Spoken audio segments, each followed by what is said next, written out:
بعد جب سے حضور نے یہ فرمان ارشاد فرمایا تحقیق کی جائے تو اس فرمان کے بعد کوئی صدی ایسی خالی نہیں گزری جس میں اللہ نے اپنے ایسے بندے نہ بھیجے ہو اور جنہوں نے کوئی بڑا کارنامہ انجام نہ دیا ہو اسلام کی خدمت کے لیے۔ اب پھر تمام علماء نے جب آپ کو منتخب کیا، آپ عرب شریف میں تھے اس وقت، حج و عمرے کے لیے تشریف لے گئے ہوئے تھے، اور وہاں پر خواب میں مل کر حضور نے پیر میر علی شاہ صاحب کو کیا ارشاد فرمایا۔ موضوع میر علی شاہ صاحب نہیں ہے، موضوع وہ حدیث ہے۔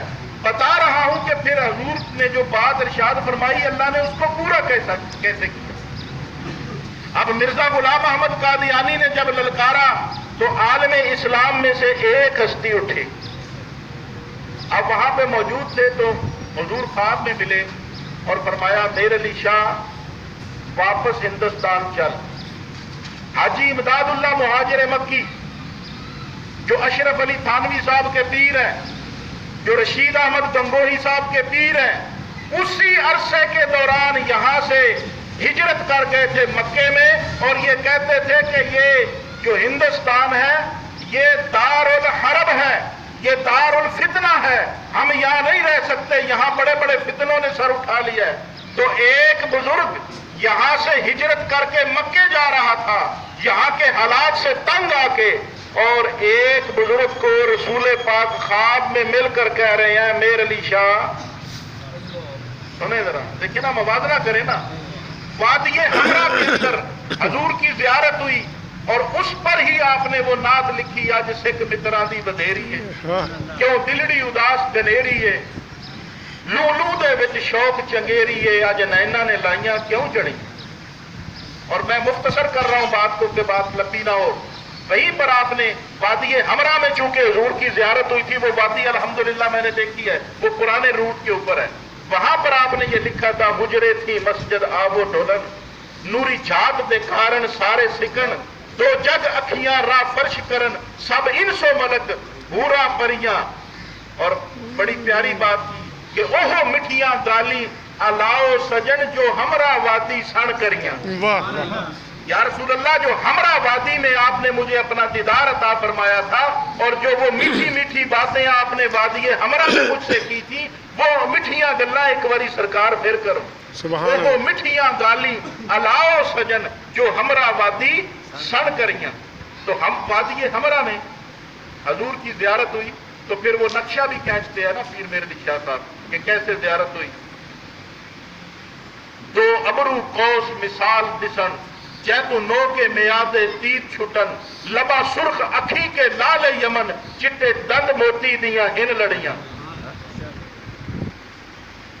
تو آپ نے فرمایا میر علی شاہ، ہندوستان میں ایک مرزا ہے، وہ میری حدیثوں کو تعویل کی کینچی سے قطر کر میری امت کو گمراہ کر رہا۔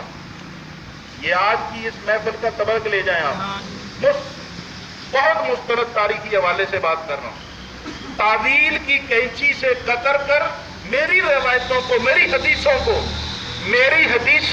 پڑھ کر ہی میری امت کو گمراہ کر رہا ہے، اور آپ نے فرمایا تسی جا کے ان کا بندوبست کرو۔ سبحان اللہ۔ تو پیر میر علی شاہ صاحب نے اپنے سفر کو مختصر کیا اور واپس بولنے میں پہنچے اور مرزا کو چیلنج کر دیا۔ یہاں کے سارے علماء نے پیر میر علی شاہ صاحب کے پیچھے کھڑے ہو گئے، حضور تسی سنبھالو۔ آج پوچھیں ان لوگوں سے، بھول گئے ہو وہ تاریخ کہ دین پر جب بھی حرف آتا ہے یا تو وہ بندے سامنے آتے ہیں جن کو اللہ نے اس کے لیے پیدا کیا ہوتا ہے، یا پھر بالآخر محمد مصطفیٰ کے گھر کو سامنے آ کر پھر اس کا مقابلہ کرنا پڑتا ہے۔ نعرہ تکبیر، نعرہ رسالت، نعرہ حیدری، نعرہ غوثیہ، آستانہ عالیہ ولی آباد شریف۔ تو جب پیر میر علی شاہ صاحب گولڑا تشریف لائے تو آپ نے چیلنج دیا، آپ نے فرمایا تو بھی آ جا، اسی بھی آ جانے ہیں۔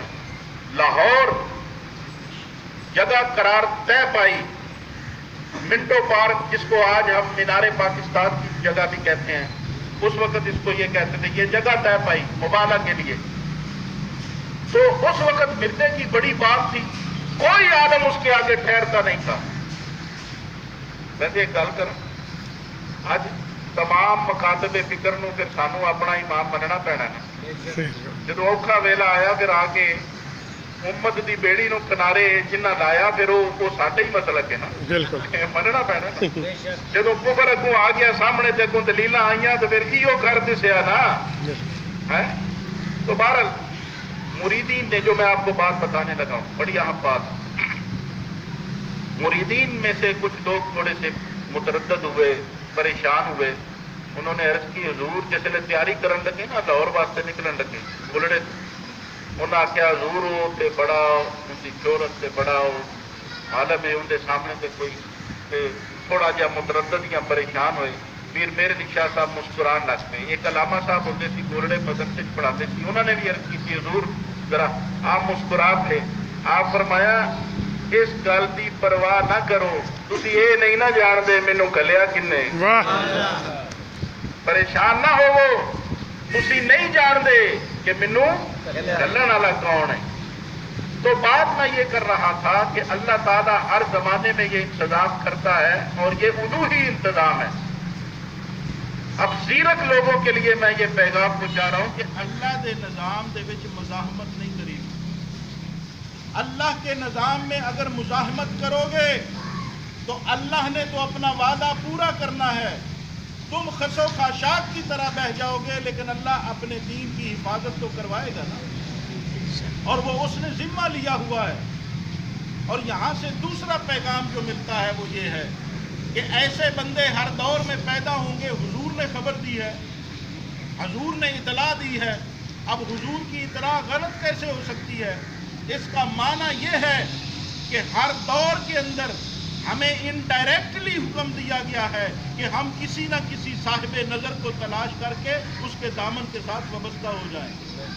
سب کچھ اگر کتابوں سے ہو سکتا ہوتا, سب کچھ اگر ادارے کر سکتے ہوتے, ہر چیز اگر کتاب سے ملتی ہوتی تو کبھی بھی نبی کریم صلی اللہ علیہ وآلہ وسلم یہ نہ فرماتے کہ ہر صدی میں اللہ تعالیٰ میری امت میں ایسے افراد کو بھیجے گا, ایسے بندوں کو بھیجے گا.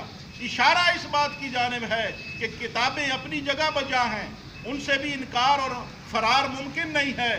اداروں کی اہمیت اپنی جگہ ہے لیکن شخصیات کی اہمیت اپنی جگہ ہے. شخصیت کو تلاش کرنا اور اپنے وقت کے امام کو ڈھونڈنا. اس لیے علامہ اقبال رحمۃ اللہ علیہ نے اس بات کو بڑے احسن انداز سے بیان کیا ہے اور علامہ اقبال فرماتے ہیں کہ ہے وہی تیرے زمانے کا امام برحق تیرے زمانے کا جو تجھے حاضر و موجود سے بیدار کرے. اور قوم کیا ہے, قوموں کی امامت کیا ہے, اسے کیا جانے بیچارے دو رکعت کے امام. در حقیقت حقیقی امام وہ ہوتا ہے جو وقت دور اور حالات کے تقاضوں کو سمجھتے ہوئے ان کے مطابق لوگوں کو قرآن اور سنت کی صحیح تعویل اور تعبیر پیش کرتا ہے اور ہر دور کے نظریاتی اور فکری اختلاف کا علمی انداز سے مقابلہ کر کے صحیح دین کی تصویر لوگوں کے سامنے پیش کرتا ہے. ایک اور مثال دے کے میں اپنی گفتگو ختم کرتا ہوں. جبلا علامہ صاحب بھی تشریف فرما ہے, ان کے ملفوظات